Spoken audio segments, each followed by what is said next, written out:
ओम ज्ञानतिमिरान्धस्य ज्ञानञ्जनशलाकया चक्षुरुन्मीलितं येन तस्मै श्रीगुरुवे नमः।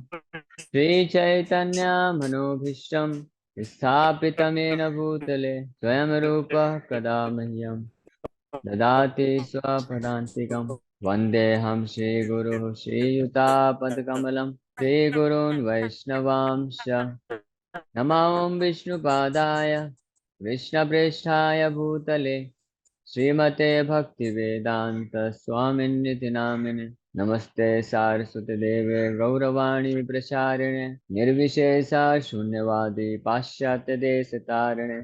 नमो महावदन्याय कृष्ण प्रेम प्रदायते कृष्णाय कृष्ण चैतन्य नामने गौरतुसे नमः। हे कृष्ण करुणा सिंधु दीनबंधु जगतपते गोपेश गोपिका कांत राधा कांत नमस्तुते।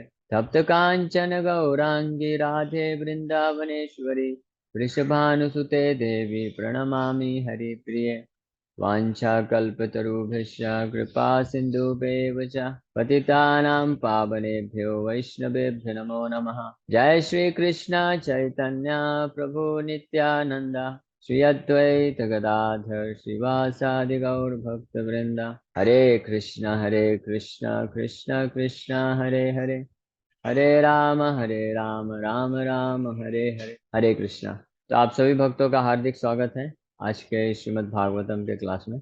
तो अभी तक हमने दो श्लोक के ऊपर चर्चा कर लिया है, जिसमें पहला श्लोक था ओम नमो भगवते वासुदेवाय जन्माद्यस्य तन्मयादितृतश्चार्थे स्वभिज्ञस्वराट् तेने ब्रह्म हृदयादि कवये मुह्यन्ति यत्सूरया तेजवारी मृदाम यथा विनिमयो यत्र त्रिसर्गो मृषा धाम्ना स्वेन सदा निरस्तकुहकं सत्यम परम धीमहि।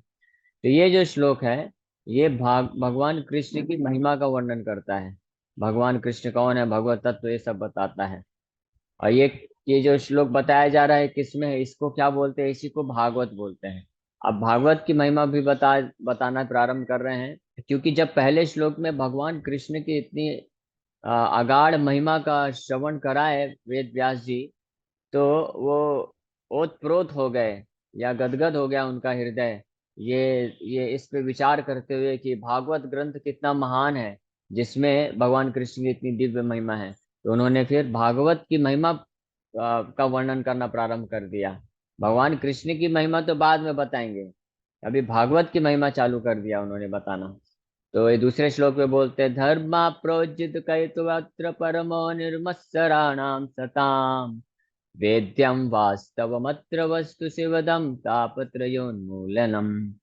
श्रीमद्भागवते महामुनि कृते किं वा पररीश्वरा सद्योरित्यवरुध्यते यत्र कृतभिः शुश्रूषुभिस्तत्क्षणात्। तो इस श्लोक में हमने बहुत विस्तार से चर्चा किया था कि किस प्रकार से ये श्रीमद् भागवत जो ग्रंथ है, किन लोगों के द्वारा ये वेद्यम है। वेद्यम मतलब जानने योग्य, कौन इसको समझ सकते हैं।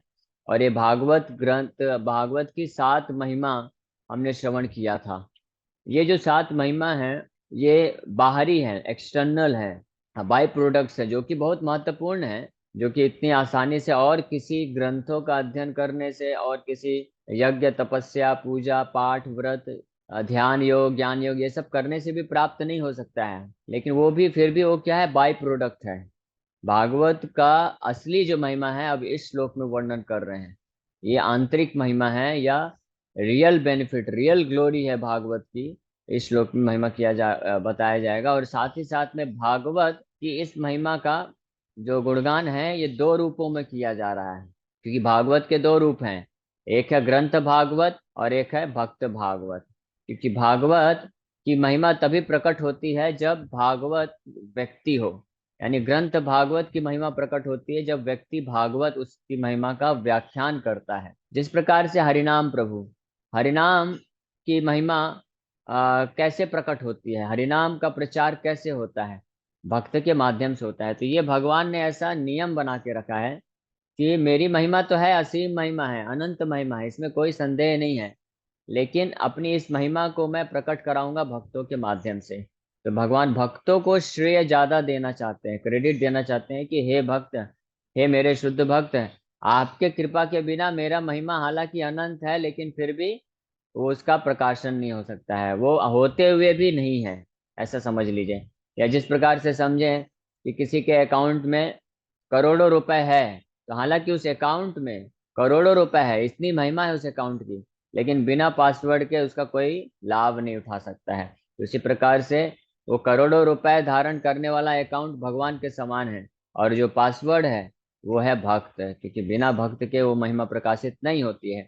जिस प्रकार से हरिनाम, जब तक प्रभुपाद जी, अगर प्रभुपाद जी हरिनाम का प्रचार पूरे विश्व में नहीं किए होते, तो कौन हरे कृष्ण महामंत्र की महिमा को समझता है, कौन जानता कि हरे कृष्ण महामंत्र है? बस बंगाल उड़ीसा के कुछ जगह में ही हरिनाम हो रहा होता, और वो भी पूरी महिमा के साथ नहीं पता चल पाता। जब नामाचार हरिदास ठाकुर जैसे महान भक्त प्रकट नहीं होते अगर, तो कौन हरिनाम की महिमा को इतना प्रचार कर पाता, हरिनाम की महिमा को जागृत कर पाता? अन्यथा जो कर्मकांडी लोग हैं, स्मार्त ब्राह्मण लोग हैं, मायावादी लोग हैं, ये लोग भी कभी कभी हरिनाम लेते हैं, लेकिन इनके लिए हरिनाम की महिमा क्या है कि हरिनाम से ऐश्वर्य मिलता है, हरिनाम से दुख का नाश हो जाता है, हरिनाम से पाप नष्ट हो जाता है। या बहुत होगा तो सबसे उच्चतम महिमा हरिनाम की वो यही प्राप्त करते हैं कि हरिनाम से मुक्ति मिल जाती है। लेकिन ये सब हरिनाम की जो महिमा है बहुत तुच्छ है, ये बाह्य है, ये एक्सटर्नल है, बाई प्रोडक्ट है, ये असली महिमा नहीं है। लेकिन इस बात का पता कब चला, हरिनाम की असली महिमा क्या है? जब नामाचार्य श्री हरिदास ठाकुर ने 192 माला जप करके प्रदर्शित किया। नामाचार्य श्री हरिदास ठाकुर को जब 22 बाजारों में मारा गया, उसके बावजूद भी वो भगवान के दिव्य प्रेम में, आनंद में अवस्था में भी हरिनाम कंटिन्यूअस जप कर रहे हैं। ये हरिनाम की असली महिमा को प्रकट किसने किया? भगवान के शुद्ध भक्त ने। और भगवान के शुद्ध भक्त नामाचार्य श्री हरिदास ठाकुर ने ये स्थापित किया कि हरिनाम की असली महिमा क्या है? कृष्ण के चरण कमलों में प्रेम की उत्पत्ति। इस महिमा के सामने हरिनाम के जो बाकी जो महिमाएं हैं वो बाई प्रोडक्ट्स हैं या बहुत तुच्छ हैं, उसका कोई खास वैल्यू नहीं है। जिस प्रकार से, जैसे मान लीजिए आप कोई बहुत अच्छा प्रोडक्ट लेने जाते हैं, तो जिस प्रकार से आप कोई हाँ हाँ, आप कोई बहुमूल्य वस्तु खरीदते हैं, मान लीजिए 50,000 का कोई सामान खरीदते हैं, उसके साथ आपको 500 रुपए का कोई छोटा सा गिफ्ट आइटम दे दिया, तो वो मेन प्रोडक्ट नहीं है, वो तो बाई प्रोडक्ट है, वो लेने के लिए आप नहीं गए थे। उसी प्रकार से हरिनाम जप करने का ये जो मुक्ति है, ऐश्वर्य है, पाप का क्षय हो जाना, स्वर्ग की प्राप्ति करना, ये सब क्या है? उसी प्रकार से जैसे 50,000 रुपए का आपने प्रोडक्ट खरीदने गए और साथ में 500 रुपए का आपको गिफ्ट आइटम दे दिया, गिफ्ट वाउचर दे दिया, उसके जैसा है। लेकिन असली प्रोडक्ट क्या है?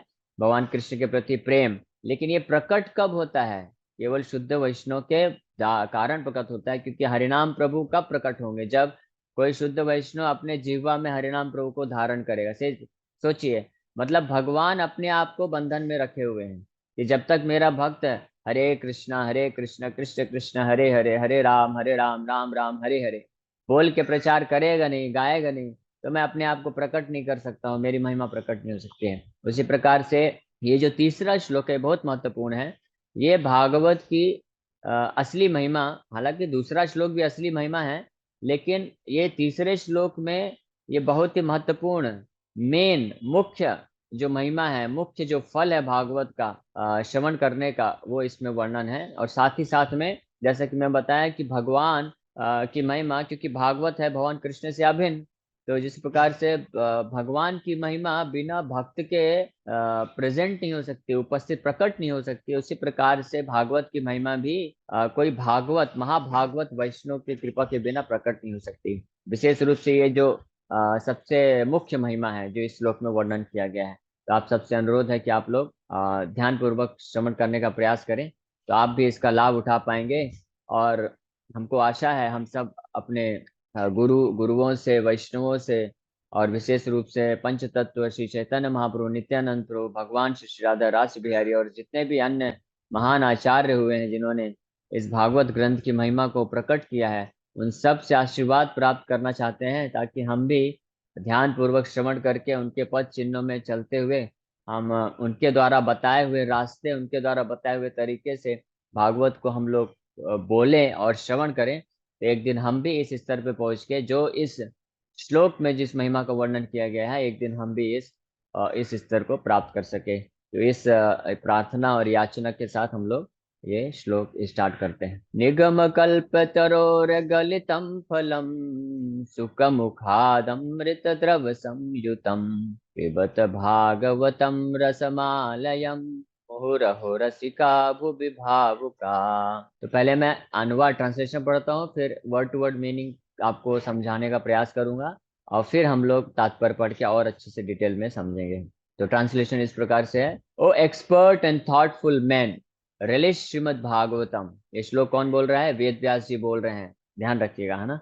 वेद व्यास जी इतने ओतप्रोत हैं और इतने गदगद हैं, उनके हृदय में इतना अभी प्रेम उत्पन्न हो रहा है भागवत के प्रति, भागवत की महिमा उनके हृदय में इतनी प्रकट हो रही है कि वो क्या बोल रहे हैं, रिक्वेस्ट कर रहे हैं आप सबसे। क्या बोल रहे हैं? ओ एक्सपर्ट एंड थॉटफुल मैन, कि हे जो बहुत ही दक्ष और बहुत ही बुद्धिमान आप सब लोग हैं जो भागवत को श्रवण करने के लिए आए हैं, रिलिश श्रीमद् भागवतम, इस श्रीमद् भागवतम को टेस्ट करिए, आस्वादन करिए, which is the mature fruit of the desire tree of Vedic literatures.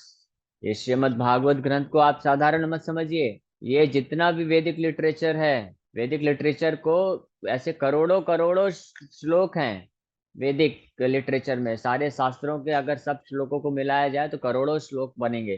तो अगर हम इसको एक वृक्ष से कंपेयर करें तो उसमें जो एक एक पत्ते हैं वो एक एक शास्त्र से अगर कंपेयर करें तो इतना पूरा घना वृक्ष बन जाएगा।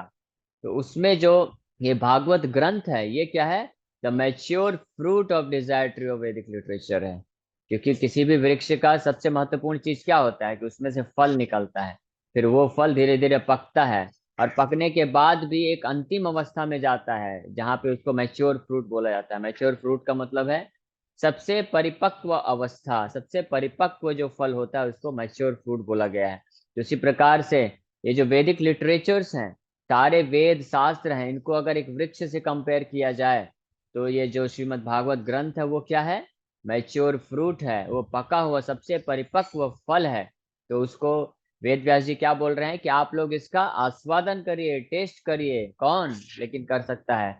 वो एक्सपर्ट एंड थॉटफुल मैन। उसकी योग्यता, ऐसे एक्सपर्ट और थॉटफुल मैन की योग्यता पिछले श्लोक में बताया गया है। निर्मत्सराणाम सताम, दो योग्यताएं हैं कि वो निर्मत्सराणाम मतलब उसका हृदय पूर्ण रूप से शुद्ध होना चाहिए, और दूसरा वो भगवान कृष्ण का शुद्ध भक्त होना चाहिए। इसलिए हम सबका ये प्रयास होना चाहिए कि जल्द से जल्द जितनी तीव्रता से हम साधन भक्ति करेंगे, यानी हरिनाम का जप करेंगे, भागवत का श्रवण करेंगे, भक्तों का संग करेंगे, भगवान का सेवा करेंगे, उतनी ही तीव्रता से हमारा हृदय शुद्ध होगा और हम निर्मत्सर निर्मत्सर बन पाएंगे, भगवान के शुद्ध भक्त बन पाएंगे। तो उतनी ही जल्दी हम इस भागवत ग्रंथ को जो इसका मैच्योर परिपक्व जो फल है उसको हम रिलीज कर सकते हैं, टेस्ट कर सकते हैं। तो यहाँ पे एक विशेष बात है ध्यान देने योग्य। साधारणतया जो साधन होता है और साध्य होता है उसमें अंतर होता है।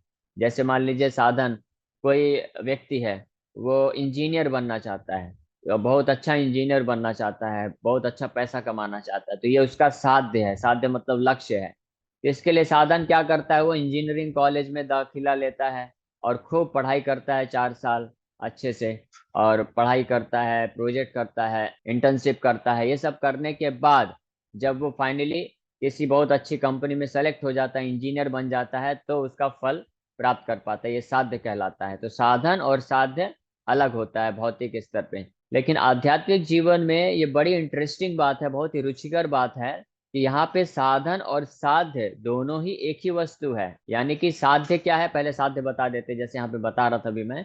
साध्य है कि हम निर्मत्सराणाम सताम बन जाएं, पूर्ण रूप से शुद्ध हृदय के निर्मत्सर, यानी कि बिना किसी मत्सरता, बिना बिना अनर्थ के, बिना ईर्ष्या द्वेष काम क्रोध लोभ मोह के, इस भावना से, अनर्थों से मुक्त होके भगवान के शुद्ध भक्त बन के भगवान के चरणों में प्रेम उत्पन्न कर सके। ये हमारा साध्य है। और इस अवस्था में जाके भगवान के नाम रूप गुण लीला, नाम यानी हरिनाम, रूप और गुण, तो क्या बता रहे थे हम लोग? हाँ, साध्य। तो साधन और साध्य, साध्य मतलब अंतिम लक्ष्य कि भगवान के नाम रूप गुण लीला यानी भगवान का हरिनाम और भागवत ग्रंथ को हम अच्छे से रिलीज कर सके, जो वेद व्यास जी यहाँ पे दे रहे हैं। वेद व्यास जी बोल रहे हैं इस प्रकार से समझो कि ये देखो, मैं आपके लिए सबसे परिपक्व फल लेके आया हूँ, लो इसको ग्रहण करो और इसको रिलीज करो, इसको टेस्ट करो। लेकिन अभी तो हमारे पास उसकी योग्यता नहीं है। तो वो बोलते कोई दिक्कत नहीं, आपके पास योग्यता नहीं है ये साध्य को प्राप्त करने के लिए, तो ये जो मैं फल दे रहा हूँ ये साधन भी है, आपको उस योग्यता तक भी लेके जाएगा। जैसे हरिनाम है, तो हरिनाम जप करना, अभी हम योग्य नहीं है हरिनाम की असली असली जो टेस्ट है, रस है, उसको आस्वादन कर सके, भागवत के असली टेस्ट और रस को आस्वादन कर सके, ये हमारा साध्य है, ये हम उसके योग्य नहीं है। लेकिन हम इसी को ग्रहण करने से, स्वीकार करने से, यानी हरिनाम जप करने से, भागवत को श्रवण करने से हम योग्य बन जाएंगे, फिर यही साधन हमारे लिए साध्य हो जाएगा। तो ये एक बहुत ही विशेष बात है। तो हमको अलग से निर्मत्सर, यानी कि शुद्ध हृदय और भगवान का शुद्ध भक्त बनने के लिए अलग से कुछ प्रयास नहीं करना है, हमको यही करना है, हरिनाम करना है, जप अच्छे से ध्यान पूर्वक, और भगवान के इस भागवत ग्रंथ का श्रवण करते जाना है। तो इसलिए यहाँ पे बोलो, O expert and thoughtful man relish Srimad Bhagavatam, the mature fruit of the desire tree of Vedic literatures. फिर बोल रहे हैं, it emanated from the lips of Shri Sukhdev Goswami, therefore this fruit has become even more tasteful, although its nectarian juice was already relishable for all, including liberated souls। तो देखिए यहाँ पे बहुत महत्वपूर्ण चीज बोल रहे हैं कि ये जो भागवत ग्रंथ है अपने आप में ही बहुत टेस्टी है, रिलीशेबल है, परिपक्व अवस्था में है, सारे ग्रंथों में सब सर्वश्रेष्ठ है, परिपक्व अवस्था में है। और जो भी शुद्ध भक्त, शुद्ध हृदय वाले भक्त होते हैं, इस भागवत ग्रंथ को रिलीज करते हैं। लेकिन बोल रहे हैं वैसे ही इसका जो टेस्ट है, दिव्य आनंद है, ये अनंत है। लेकिन बता रहे हैं क्योंकि ये एक भगवान के महान शुद्ध भक्त श्री सुखदेव गोस्वामी, जो कि विशेष रूप से श्रीमती राधा रानी के अत्यंत प्रियतम और निकटतम पार्षद हैं। सुखदेव गोस्वामी शुक, यानी वो तोता है, श्रीमती राधा रानी के बहुत ही निकटतम, सबसे फेवरेट पैरेट है, तोता है, जो कि हमेशा भागवत कथा करते रहते हैं, श्रीमती राधा रानी को सुनाते रहते हैं कृष्ण का नाम और कृष्ण की कथा, क्योंकि राधा रानी को सुनने का हमेशा तीव्र इच्छा रहता है हर क्षण। तो हालांकि सुखदेव गोस्वामी भक्त हैं श्रीमती राधा रानी के, लेकिन कंटिन्यूअस वो कथा किसका करते हैं, कृष्ण का करते हैं। ये लक्षण होता है गौड़ी वैष्णवों का, कि वो भक्त होते हैं श्रीमती राधा रानी के, लेकिन उनको उनके हृदय में, उनके मन में, उनके वाणी में हमेशा कृष्ण का नाम, कृष्ण का गुणगान, कृष्ण का कथा होता है, क्योंकि इससे जो है, और कृष्ण की सेवा के लिए ही वो हर तरह का चेष्टा करते रहते हैं, क्योंकि वो श्रीमती राधा रानी को प्रसन्न करता है। और सभी गौड़ी वैष्णवों का ये उद्देश्य होता है, वो उनका जीवन, ये उनका प्राण धन होता है, ये उनका लक्ष्य होता है कि हम श्रीमती राधा रानी को प्रसन्न करें। और श्रीमती राधा रानी ही कौन है, श्री चैतन्य महाप्रभु हैं। तो इसलिए श्री चैतन्य महाप्रभु को प्रसन्न करना ही सारे गौड़ी वैष्णवों का सर्वश्रेष्ठ दायित्व बनता है। और श्री चैतन्य महाप्रभु को हम प्रसन्न कर सकते हैं बड़ी आसानी से, यदि हम कृष्ण का नाम सतत लें, निरंतर, निरंतर मतलब अंतर नहीं होना चाहिए बीच में, हरे कृष्ण कृष्ण कृष्ण हरे हरे, हरे राम राम राम हरे हरे, कंटिन्यूअस हमको नाम लेना चाहिए। हालांकि हम अभी उस स्टेज पे नहीं है, लेकिन धीरे धीरे धीरे धीरे जैसे जैसे हृदय शुद्धिकरण होगा, तो एक ऐसी अवस्था आएगी कि हम कंटिन्यूअस भगवान का नाम ले पाएंगे, और जब भी अवसर मिलेगा हम भगवान के, कृष्ण के बारे में श्रवण कर पाएंगे। या कुछ भक्तों को जो कि बोल सकते हैं, कृष्ण कथा कर सकते हैं, तो उनको अवसर मिलेगा तो कृष्ण का कथा करना चाहिए, कृष्ण के बारे में बोलना चाहिए। ये सब करने से चैतन्य महाप्रभु, जो कि स्वयं श्रीमती राधा रानी का भाव लेके आए हैं, यानी श्रीमती राधा रानी ही है, तो वो अत्यंत प्रसन्न हो जाते हैं। तो इसलिए यहाँ पे बता रहे हैं वेद व्यास जी कि ये सुखदेव गोस्वामी के लिप से, यानी मुखार बिंद से निकला है ये भागवतम, इसलिए और टेस्टी हो गया, इसका टेस्ट हजारों लाखों गुना और बढ़ गया है। जैसे कि आम का वृक्ष होता है, उसमें सबसे पका हुआ आम लगा हुआ है, तो वो वैसे ही बहुत टेस्टी होता है, लेकिन अगर तोता आके उसको खा ले, तो उसके बाद उसका टेस्ट क्या हो जाता है, और बढ़ जाता है। उसी प्रकार से भागवतम का, भागवतम रूपी जो सबसे परिपक्व फल है शास्त्रों के वृक्ष में, इसका टेस्ट बहुत ज्यादा बढ़ गया है, क्योंकि सुखदेव गोस्वामी के मुख से निकल रहा है ये। फिर आगे बता रहे, therefore this fruit has become even more tasteful, although its nectarian juice was already relishable for all including liberated soul. हालांकि ये जो फल है, ये सभी प्रकार के जो मुक्त आत्माएं हैं उनके द्वारा पहले से ही अच्छे से रिलीज किया जा रहा था, लेकिन अभी ये इसका टेस्ट और ज्यादा बढ़ गया है। तो मेरे ख्याल से समय हो गया है, हम लोग केवल इस श्लोक की महिमा का ही वर्णन कर पाए, अभी तक श्लोक हम स्टार्ट नहीं कर पाए, और हमने अनुवाद थोड़ा सा टच किया है। अब कल हम लोग इसके शब्दार्थ में जाके एक एक शब्दों के अर्थ को और डीप में, गहराई में जाके श्रवण करेंगे, फिर हम लोग तात्पर्य पढ़ के और अच्छे से पढ़ेंगे। ठीक है। तो निश्चित रूप से ये जो तरीका हम लोग अपना रहे हैं, तो इसमें समय लगेगा। हाँ, एक एक श्लोक में 5 5 6 6 दिन लगेगा। तो विशेष रूप से जो शुरू के श्लोक है जिसमें महिमा का वर्णन हो रहा है भागवत की, तो मैं चाहूंगा कि ऐसे हम लोग करें। पहले मैं ही क्वेश्चन पूछ लेता हूँ प्रभु जी। कई बार लोगों को हाँ, लगता यस। है कि जैसे नहीं, लाइफ में लोग सेल्फिश होते हैं कि नहीं, हम तो अपना कमाना खाना सोना हो गया, दूसरों से क्या करना है, क्या जरूरत है ये सब करने की। बट मेरा स्पिरिचुअल प्रश्न है कि प्रभु जी से कई बार लोग स्पिरिचुअली भी सोच लेते हैं कि नहीं, हमारी साधना सेवा हो रही है, हमको क्या करना है, कोई सत्संग करे, कोई सेवा करे, कोई भक्ति करे ना करे, हमको क्या करना है, अपने काम से काम। बट मेरा प्रश्न है, जैसे हमारे सत्संग में लाना है, कई बार लोग फोन उठाते नहीं उठाते, आते नहीं आते हैं, वो होते हैं, लगता है हम तो आ रहे हैं, दूसरे नहीं आ रहे हैं। प्रभु जी हम फोर्स नहीं कर सकते हैं, तो दूसरों को सत्संग में लाने की क्या आवश्यकता है प्रभु जी, खुद ही भक्ति करे या कि। ओके, समझ गया। हरे कृष्णा। तो निश्चित रूप में हमको ऐसा नहीं करना चाहिए कि हम किसी को जबरदस्ती करें, लेकिन हमको प्रेरणा देना चाहिए। हम प्रेरणा दे सकते हैं। और अगर आपका किसी से घनिष्ठता का संबंध है, जैसे मान लीजिए पत्नी है, तो अब अगर पति को ज्यादा इच्छा नहीं भी है कि मुझे भागवत करना है, लेकिन क्योंकि घनिष्ठता होती है, तो प्रेम से फोर्स किया जा सकता है, नहीं नहीं आप भी करिए, आपको भी करना चाहिए। और अगर पति है तो पत्नी को बोल सकता है कि हाँ आप भी करो अटेंड, या ऐसा कुछ योजना बना सकते हैं कि सामने रख दीजिए और स्पीकर चालू कर दीजिए, तो ना चाहते हुए भी श्रवण करेंगे और धीरे धीरे हो सकता है रुचि उत्पन्न हो जाए। और रही बात दूसरे लोगों को, दूसरे सगे संबंधी है, तो आपका जैसा संबंध है उस हिसाब से उनको आप प्रेरित कर सकते हैं कि आप आइए और अटेंड करिए। लेकिन इसका महिमा बहुत है, जैसा कि मैं आपको बता रहा था कि श्रीमती राधा रानी की प्रसन्नता के लिए ही सुखदेव गोस्वामी वहां पे 7 दिन बैठ के भागवत कथा किए, और वो नित्यम करते हैं। अपने गोलोक वृंदावन धाम में सुखदेव गोस्वामी पैरेट के रूप में, तोता के रूप में रह के उनका यही सेवा रहता है। श्रीमती राधा रानी को नित्यम वो कृष्ण कथा और कृष्ण का नाम सुनाते रहते हैं, क्योंकि उससे उनकी प्रसन्नता होती है। तो भक्त का भाव होता है, शुद्ध भक्त का जो भाव होता है, वो अपनी प्रसन्नता के लिए नहीं करता है कि चलो मेरा साधन भजन हो गया, मैं मुक्त हो जाऊंगा। ये तो अच्छी बात है, चलिए इससे ये तो बढ़िया है। लेकिन भक्त का भाव होना चाहिए कि मैं भगवान जिस कार्य से प्रसन्न हो वो मुझे करना चाहिए।